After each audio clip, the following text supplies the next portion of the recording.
জেনপাস UG 2026-এ রাফলি 5 to 6 months time বাকি। আমাদের এই সময়ে বিভিন্ন রকম স্টুডেন্টসরা রয়েছে, কারোর হয়তো 20-30% সিলেবাস কমপ্লিট, কেউ বা এখন থেকে স্টার্ট করছো। আজকের এই ভিডিওটা তাদের জন্য যারা হয়তো এই মুহূর্তে একটু কনফিউজ রয়েছে, বুঝতে পারছো না যে আপকামিং টাইমে তোমাকে কি স্ট্র্যাটেজি ফলো করতে হবে, এবং তোমার মাথায় একটা টার্গেট রয়েছে যে 2026 সালে তুমি জেনপাস ইউজি অবশ্যই অবশ্যই ক্র্যাক করবে। তোমরা সবাই জানো যে প্রত্যেক বছর আমাদের স্টুডেন্টরা জেনপাস ইউজি পরীক্ষায় দারুণ র্যাঙ্ক করে, যে আমাদের টপ 100 এর মধ্যে ম্যাক্সিমাম স্টুডেন্ট কিন্তু লেটস ইমপ্রুভ থেকে থাকে। তাহলে তাদেরকে আমরা এই যে এত বছর ধরে গাইড করছি, সেই সমস্ত এক্সপিরিয়েন্স দিয়ে আজকে আমি তোমাদের জন্য একটা প্ল্যান, একটা স্ট্র্যাটেজি নিয়ে এসেছি।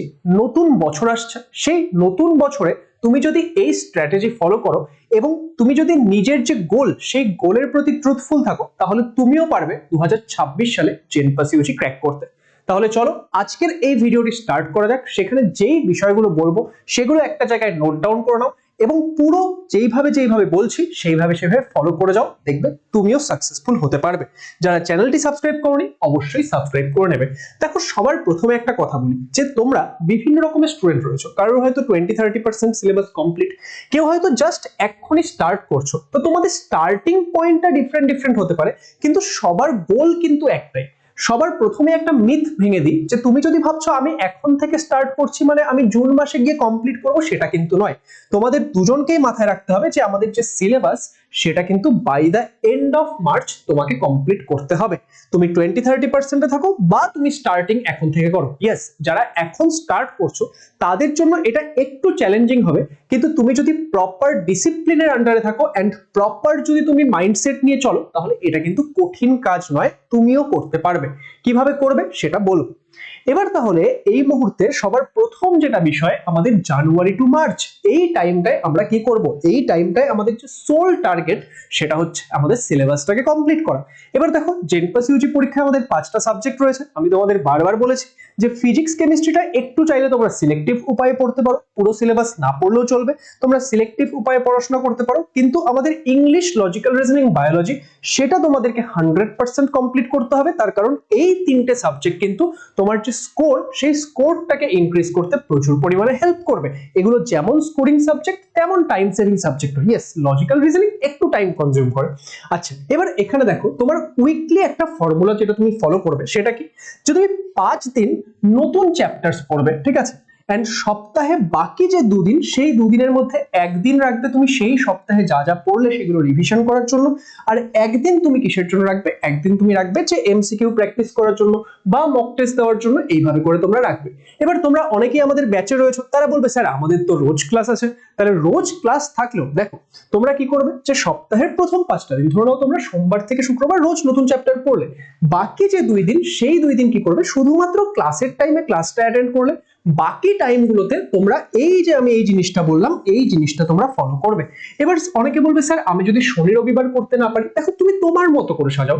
তুমি যদি দেখছো না তুমি বুধবার দিনটা পুরোপুরি ফাঁকা থাকো, তাহলে সেই ক্ষেত্রে হয়তো তুমি রিভিশনের জন্য বুধবারের দিনটাকে রাখলে। তো নিজের মতো করে সাজাও, কিন্তু উইকে আমরা কি করব, 5 দিন আমরা নতুন চ্যাপ্টারসে ফোকাস করব এবং 2 দিন আমরা একদিন রাখছি রিভিশনের জন্য, একদিন রাখছি এমসিকিউ প্র্যাকটিসের জন্য।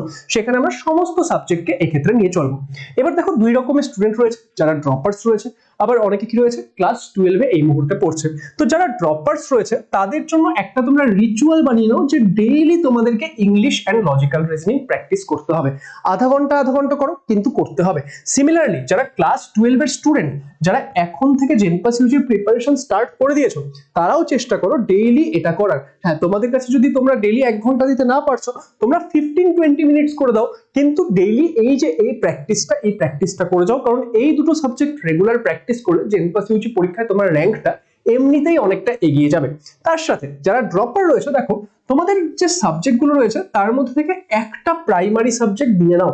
তুমি দিনে একটা করে প্রাইমারি সাবজেক্ট নাও, সেটাকে একদম ভালো করে টাইম দিয়ে পড়ো, এন্ড বাকি সাবজেক্টগুলোকে একটু মানে অল্টারনেট উপায়ে পড়ো, ঠিক আছে? ধরে নাও আজকে তুমি একটা মেইন সাবজেক্ট নিয়ে ফিজিক্স দেখানো, তুমি অনেকটা টাইম দিলে, তুমি থিওরিটা ভালো করে পড়লে, সেই রিলেটেড অনেকগুলো কোয়েশ্চেন করলে, বাকি সাবজেক্ট গুলো কম্পারেটিভলি একটু টাইম কম দিলে, আবার নেক্সট দিন তুমি অন্য একটা ইম্পর্টেন্ট সাবজেক্ট নাও, এইভাবে সাবজেক্ট গুলোকে অল্টারনেট করো, ডেইলি একটা প্রাইমারি সাবজেক্ট রেখে চলো।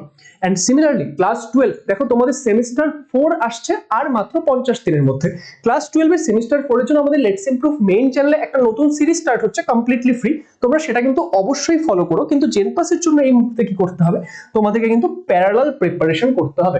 প্যারালাল প্রিপারেশন কিরকম, তোমাদের ক্লাস 12 এর সেমিস্টার 4 এর যে সিলেবাসে যেই টপিকগুলো, যেই চ্যাপ্টারগুলো রয়েছে, সেগুলোকে এমন ভাবে রেডি করে ফেলো যাতে সেটা তোমার জেনপাস ইউজির জন্য রেডি হয়ে যায়। মানে তুমি ক্লাস 12 লেভেলের কোয়েশ্চেন প্র্যাকটিস তো করবে, তার সঙ্গে সেই চ্যাপ্টারগুলো থেকে জেনপাস ইউজির প্রিভিয়াস ইয়ার কোয়েশ্চেন, জেনপাস ইউজির জন্য কিছু এক্সট্রা এমসিকিউ, সেগুলো কিন্তু তুমি প্র্যাকটিস এখন করতে থাকো। মানে তোমাকে এই যে প্যারালাল প্রিপারেশন, সেটাতে কিন্তু ফোকাস করতে হবে। এবার তুমি বলবে স্যার আমি তাহলে ক্লাস 12 এর পর যদি স্টার্ট করতে চাই, 12 এর পর স্টার্ট করলেও হবে। আমরা প্রত্যেক বছর 12 এর পর নতুন ক্র্যাশ কোর্স আনি, কিন্তু তখন টাইমটা লিমিটেড থাকবে, তখন তোমার প্রিপারেশন স্ট্র্যাটেজি ডিফারেন্ট হবে। তোমার কাছে এখন যদি টাইম রয়েছে, সেটাকে কাজে লাগাও। ওকে, নেক্সট এবার কি, ফোকাস অন বোর্ডস। দেখো তোমাদের ক্লাস 12 থেকে আমি যেরকম প্যারালাল প্রিপারেশন করতে বলছি, তার সঙ্গে মাথায় রাখবে তোমাদের বোর্ডস এক্সামটাও কিন্তু ইম্পর্টেন্ট। বোর্ডস এক্সামে তোমাকে ভালো নাম্বার আনতে হবে, এবং মাথায় রাখবে আমাদের এই জেনপাস ইউজির ক্ষেত্রেও কিন্তু বোর্ডস এর একটা সার্টেন মার্কসের ক্রাইটেরিয়া থাকে, এবং তোমাদের যে ফিজিক্স কেমিস্ট্রি বায়োলজি, তোমাদের যদি নার্সিং এ ভর্তি হতে হয়, ফিজিক্স কেমিস্ট্রি বায়োলজি প্রত্যেকটাই কিন্তু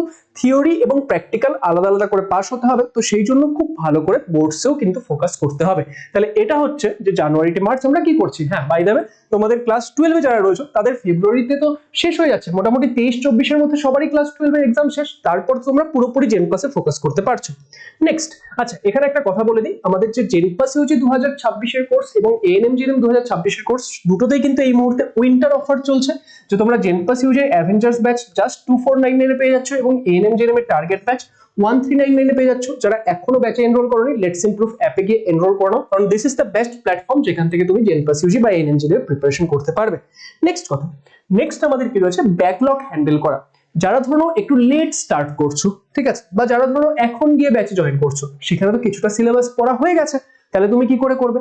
মাথায় রাখবে ব্যাকলগ মানে কিন্তু ফেলিয়ার না, ব্যাকলগ মানে জাস্ট তোমাকে একটু এক্সট্রা এফর্ট দিতে হবে, তোমাকে সেই জিনিসগুলো ভালো করে কমপ্লিট করতে হবে। এন্ড তোমার একটা এক্সাম ক্র্যাক করতে হলে সেই মাইন্ডসেটটা থাকা প্রয়োজন যে আমি যদি একটু লেট স্টার্ট করছি, আমাকে একটু বেশি এফর্ট দিতে হবে। কিন্তু এই বেশি এফর্টটা কি আমার সব সময়ের জন্য? বিশ্বাস করো, তুমি যদি 1 মাস একটু বেশি এফর্ট দিয়ে দিলে, তুমি যদি 1 মাস একটু ভালো করে কনসিস্টেন্টলি ব্যাকলগ ক্লিয়ার করতে ফোকাস করলে, 1 মাস পর দেখবে যে তুমিও নর্মাল স্টুডেন্টের মতো একটা ফ্লোতে চলছো। প্রথম হয়তো 15 দিন একটা তোমার প্রেশার মনে হবে, কিন্তু তারপর গিয়ে কিন্তু সেটা নর্মাল একটা জিনিস হয়ে যাবে। তো সেই জন্য ব্যাকলগ ক্লিয়ার করার জন্য কি করবে, ডেইলি তুমি 1.5 to 2 আওয়ার্স সেপারেট রাখবে ব্যাকলগ ক্লিয়ার করার জন্য, এবং সেটার কি থাকবে, একটা উইকলি টার্গেট থাকবে। তুমি এমন না যে আমার এতগুলো ব্যাকলগ আছে, আমি আজকে একটু পড়লাম, কালকে একটু ফাঁকা টাইম পেয়েছি, ব্যাকলগ কমপ্লিট করলাম, সেরকম না। তোমাকে উইকলি টার্গেট সেট করতে হবে। ধরে নাও কেউ আমাদের ব্যাচ থেকে পড়ছো, তুমি দেখলে ব্যাচে তোমার ফিজিক্সের 5টা ক্লাস করা বাকি, তো তুমি যদি ভাবছো যে এই সপ্তাহে আমি ফিজিক্সের 5টা ক্লাসের মধ্যে 2টো ক্লাস কমপ্লিট করব, কেমিস্ট্রি হয়তো আমি 3টে ক্লাস কমপ্লিট করব, লজিক্যাল রিজনিং হয়তো 4টা ক্লাস কমপ্লিট করব, তো সেরকম তোমাকে উইকলি টার্গেট বানাতে হবে, এবং সেই উইকে তোমাকে ওগুলো যেই করেই হোক কমপ্লিট করতে হবে। যদি কোনোটা মিস হচ্ছে, তাহলে নেক্সট উইকের তোমার যে টার্গেট ছিল সেখানে এই নতুনটাও অ্যাড হয়ে যাবে, মানে যেটা তুমি পারলে না কমপ্লিট করতে। তাহলে এইভাবে উইকলি টার্গেট নিয়ে যদি এগো, তাহলে কিন্তু তুমি টাইমলি কমপ্লিট করতে পারবে। এন্ড নেক্সট, যেই সাবজেক্টগুলো বা যেই চ্যাপ্টারগুলো তোমার ব্যাকলগ পড়েছে, এই মুহূর্তে একটা জিনিস মাথায় রাখো, তোমাকে যে সেটা 100% একদম বুঝে 100% কমপ্লিট করতে হবে সেটা না। তুমি যদি মোটামুটি 70 to 75% সেটার কনসেপ্টটা গ্রাস্প করে নিতে পারো, তাহলে কাজ হয়ে যাবে। তার কারণ পরবর্তী সময়ে যখন আমরা এমসিকিউ প্র্যাকটিস করব বা আরো কোয়েশ্চেন প্র্যাকটিস করা হবে, আমাদের ইউটিউবেও ধরো লাইভ মক টেস্ট সিরিজ আসবে, সবকিছুর মাধ্যমে তোমার সেটা ভালো করে রেডি হয়ে যাবে। তো ব্যাকলগ ক্লিয়ার করার সময় তুমি যদি মোটামুটি 70 to 75% ভালো করে গ্রাস্প করে নিচ্ছ, তাহলে কিন্তু তোমার কাজ হয়ে যাবে। তাহলে ব্যাকলগ যাদের পড়েছে, তাদের কিন্তু ব্যাকলগ হ্যান্ডেল করার জন্য এইভাবে জিনিসটা ফলো করতে হবে। এবার এই করে করে এসে গেছে আমাদের এপ্রিল মাস। মাথায় রাখবে, এই যে এপ্রিল থেকে পরবর্তী টাইমটা, সেটা হচ্ছে র্যাঙ্ক ডিসাইডিং টাইম। সেই টাইমটায় তুমি কত বেশি এফর্টস দিচ্ছ না দিচ্ছ, সেটা ডিসাইড করবে যে তোমার র্যাঙ্কটা কত বেশি এগোবে। প্রত্যেক বছর আমাদের স্টুডেন্টরা আন্ডার 100 র্যাঙ্ক করে, আন্ডার 500 র্যাঙ্ক করে, আন্ডার 1000 র্যাঙ্ক তো প্রচুর থাকে। তো সেই ক্ষেত্রে তাদের সঙ্গে কথা বলে তোমরা আমাদের চ্যানেলে বিভিন্ন টপার্সদের টপার স্টক গুলো দেখতে পারো, তাদের প্রিপারেশনে কে কি ঠিক করেছে, কে কি ভুল করেছে, সেগুলো তোমাদের তাদের যে ভিডিওগুলো সেগুলো দেখলে জানতে পারবে। এবার আমরা সমস্ত ভিডিও তো ইউটিউবে পোস্ট করা সম্ভব হয় না, তো আমরা বিভিন্ন স্টুডেন্টদের সঙ্গে যখন কথা বলি, লাস্টের এই মুহূর্তগুলো কিন্তু সেটা কিন্তু খুবই ইম্পর্টেন্ট। এই টাইমে তোমাকে কনসিস্টেন্ট থাকতে হবে, কারণ তুমি ধরো সবসময় এই পুরো মাসটা জানুয়ারি থেকে মার্চ অব্দি ভালো করে চললে, কিন্তু তুমি এপ্রিল মেতে এসে ঢিলা দিয়ে দিলে, তাহলে কিন্তু তোমার সিলেকশনের সমস্যায় পড়বে তুমি। তো সেই জন্য মাথায় রাখবে এপ্রিল থেকে স্টার্ট হবে আরেকটা যুদ্ধ। সেখানে আমাদের ফার্স্ট কাজ কি থাকবে? ফার্স্ট কাজ থাকবে ফুল সিলেবাসটাকে রিভিশন করা।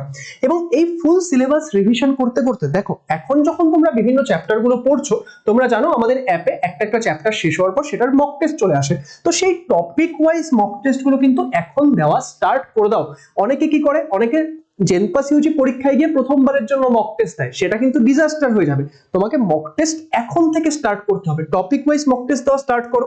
যখন তুমি ফুল সিলেবাস রিভিশন করবে, তখন সেই মক টেস্ট গুলোকে, টপিক ওয়াইজ মক টেস্ট গুলোকে আরো একবার দেবে, এবং তারপর আস্তে আস্তে টপিক ওয়াইজ মক টেস্ট থেকে তোমার যত ফুল সিলেবাস রিভিশন এন্ডের দিকে আসতে থাকবে, মোটামুটি ধরো তুমি 70-80% বা 60-70% ফুল সিলেবাস রিভিশন করে নিয়েছো, তখন আস্তে আস্তে তোমাকে ফুল লেন্থ মক টেস্টের দিকে শিফট হতে হবে। সেটাও তোমরা জানো যে অ্যাপেই পেয়ে যাবে, তাই তো? আচ্ছা, এবার আসছে যে টিল দা এক্সাম ডে আমরা রিভিশন করে নিলাম, আমরা স্টার্ট করে দিয়েছি মক টেস্ট দেওয়া, এন্ড আমরা eventually topic wise mock test থেকে ফুল লেন্থ মক টেস্টে শিফট হয়ে গেছি। তো এবার আমাদের কি কাজ হবে? আমাদের ডেইলি প্র্যাকটিস করতে হবে। প্র্যাকটিসের জন্য একটা রুটিন থাকবে, তখন তোমাদের ইউটিউব ক্লাসেস আসতে থাকবে, আমাদের আরআইসি ব্যাচও চলে আসবে। তো সেই অনুযায়ী তোমাদের একটা ডেইলি প্র্যাকটিস শিডিউল থাকবে। তার সঙ্গে কি থাকবে? Regular mock test. Sir mock test কি রোজ দেওয়ার প্রয়োজন আছে? দেখো, এটা একটু পার্সেন্ট টু পার্সেন্ট ভ্যারি করে। আমাদের স্যার ম্যামরাও কেউ কেউ হয়তো তোমাকে বলবে যে ডেইলি মক টেস্ট দাও, কেউ হয়তো বলবে না 1-2 দিন গ্যাপে গ্যাপে দাও। সেটা একটু তুমি নিজের প্রতি চেক করবে। এবার আমার পার্সোনালি যেটা মনে হয় যে তোমাকে ডেইলি মক টেস্ট লাগবে না, তুমি মোটামুটি উইকলি 2টা থেকে 3টা মক টেস্ট রাখার চেষ্টা করো। মানে আজকে একটা মক টেস্ট দিলে, 2 দিন পর ধরো আরেকটা মক টেস্ট দিলে, তাহলে কি হবে? এই মাঝের যে টাইমটা, সেই টাইমে তুমি কি করতে পারবে? সেই টাইমে তুমি যেই জিনিসগুলো আজকের মকে ভুল হলো, সেগুলো পড়ে নেক্সট মকটা দেওয়ার তুমি সুযোগ পাবে। ওকে, তো এইভাবে রেগুলার একটা রুটিন ফলো করে তোমাকে মক টেস্ট দিতে হবে। আর মক টেস্ট দেওয়ার সাথে সাথে তোমাকে অ্যানালাইসিস করতে হবে যে কোথায় তোমার কি ঠিক হচ্ছে, কোথায় তোমার ভুল হচ্ছে। এবং এই জিনিসগুলো এখন যে টপিক ওয়াইজ মক টেস্ট দিচ্ছ, তখনও কিন্তু তোমাকে ফলো করতে হবে। এক্সাম্পল, কেউ ধরো হচ্ছে গ্র্যাভিটেশন থেকে একটা মক টেস্ট দিলে ফিজিক্সের, এবার তুমি দেখলে সেটাতে 10টা কোয়েশ্চেন ছিল, তার মধ্যে হয়তো আমি ধরে নিচ্ছি 4টা পারলে, 6টা পারলে না। এবার সেই যে 6টা পারলে না, কোন কোন কনসেপ্টের কোয়েশ্চেনগুলো তুমি পারছো না, সেই কনসেপ্টটা গিয়ে আবার পড়া, সেই কনসেপ্টের উপর হয়তো আমি 5টা-10টা করে আবার কোয়েশ্চেন প্র্যাকটিস করলাম। এইভাবে করে কিন্তু আমাদের প্রিপারেশনটাকে এগিয়ে নিয়ে যেতে হবে। মাথায় রাখবে যে একদিনে কিন্তু একটা এক্সাম ক্র্যাক হয় না।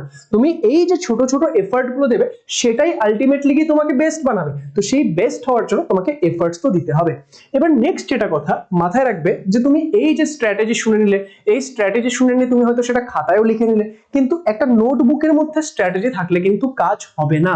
তোমাকে একটা কাজ করতে হবে, যেটা তোমাকে জেনপাস ইউজি পরীক্ষা ক্র্যাক করতে হেল্প করবে। সেটা কি? সেটা হচ্ছে এক্সাম মাইন্ডসেট। এন্ড যদি তোমার কাছে এক্সাম মাইন্ডসেট থাকে, আর লেট করো না, আজ থেকে শুরু করো। আর যদি তুমি আজ থেকে শুরু করলে, দেখবে এই আপকামিং ইয়ারে, আমাদের এই নতুন 2026-এর বছরে তোমরা কিন্তু একটা বেস্ট রেজাল্ট করতে পারবে। এন্ড নিজে তো প্রাউড হবেই হবে, তার সঙ্গে তোমার ফ্যামিলি, তোমার গার্জিয়ানরা যারা তোমার জন্য এত কিছু করছে, তারা যেরকম প্রাউড হবে, আমরাও কিন্তু তোমাদেরকে নিয়ে অনেক খুশি হব। আই হোপ যে আজকের এই ভিডিওটা তোমাদের জেনপাস ইউজি 2026-এর প্রিপারেশনে অনেক বেশি হেল্পফুল হবে। ভিডিওটি ভালো লাগে সেটাকে লাইক শেয়ার করতে ভুলো না, এবং আমাদের যে টেলিগ্রাম গ্রুপ, সেটা লিংক ভিডিও ডেসক্রিপশনে থাকবে, জয়েন করে নিও, কারণ সেখানে প্রচুর ডাউট ডিসকাশন হয়, এবং এইরকম আরো ভিডিওস আমরা নিয়ে আসতে থাকবো, যাতে তোমাদেরকে রেগুলারলি গাইড করতে পারি। তার জন্য লেটস ইমপ্রুভ নার্সিং কিন্তু সাবস্ক্রাইব করতেও ভুলো না। Thank you so much.